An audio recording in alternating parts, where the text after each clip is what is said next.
ગુજરાતના મુખ્યમંત્રી ભૂપેન્દ્ર પટેલ નર્મદા જિલ્લાના મુખ્ય મથક રાજપીપળાની મુલાકાતે આવી હરસિદ્ધિ માતાજીના દર્શન કરવા સાથે ભાજપ અગ્રણીઓ સાથે બેઠક યોજી હતી। મુખ્યમંત્રી ગાંધીનગરથી રાજપીપળા હેલીપેડ પર હેલિકોપ્ટર દ્વારા સવારે આવી પહોંચ્યા હતા। ત્યાંથી સીધા હરસિદ્ધિ માતા મંદિરે આવી માતાજીના દર્શન કર્યા હતા, જેમની સાથે પ્રભારી મંત્રી ભીખુસિંહ પરમાર, સાંસદ મનસુખ વસાવા, ગીતાબેન રાઠવા, ધારાસભ્ય ડોક્ટર દર્શનાબેન દેશમુખ, ભાજપ પ્રમુખ ઘનશ્યામ પટેલ જોડાયા હતા। મુખ્યમંત્રી ભૂપેન્દ્ર પટેલ નવનિર્મિત નર્મદા કમલમ કાર્યાલય ખાતે પહોંચી ભાજપાના સિનિયર કાર્યકર્તાઓ સાથે યોજેલ બૃહદ બેઠકમાં પહોંચ્યા હતા। દીપ પ્રાગટ્ય કરી બેઠકને ખુલ્લી મૂકી હતી। મુખ્યમંત્રીએ કમલમ ખાતે વિવિધ આગેવાનોની મુલાકાત કરી સામાજિક આગેવાનો સાથે ચર્ચા કરી હતી।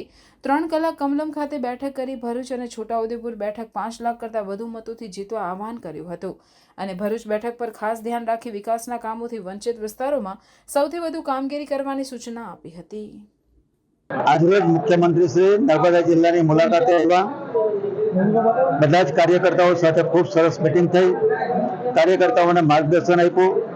આગામી લોકસભામાં 5 લાખ કરતાં વધારે મતોથી કેવી રીતે જીતવું, નાના મોટા પ્રશ્નોની પણ રજૂઆત કરી અને એકદમ સરળ અને સાહજિકતાથી કાર્યકર્તાઓને કેવી રીતે આ ચૂંટણીના રણ મેદાનમાં કામ કરવું, સાથે સાથે લોકોના કામો પણ કેવી રીતે કરવા, સેવાની ભાવનાથી સરકારની યોજનાઓ લાભાર્થીઓ સુધી પહોંચાડવા માટેની સરસ મજાની વાત તેઓએ કરી છે। સેવાની ભાવનાથી કામ કરવાની બધા સૂચના પણ આપી છે।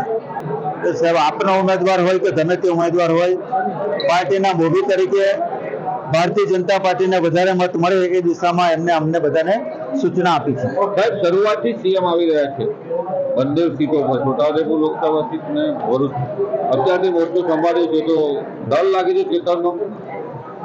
અરે, ભારતીય જનતા પાર્ટીને ચૈતન્ય ડર ક્યાંથી લાગે? આ તો કાર્યકર્તાઓને મળવા માટે આવ્યા છે। હવે પછીની બીજી બેઠક છે એ સામાજિક આગેવાનો સાથેની બેઠક છે। સામાજિક આગેવાનોના નાના મોટા પ્રશ્નો હશે એ સાંભળશે અને એનું સોલ્યુશન કેવી રીતે આવવું, લોકોની સુખાકારી કેવી રીતે વધે એ દિશાના પ્રયત્ન માટે આવ્યા છે, નહીં કે ચૈતર માટે આવ્યા છે।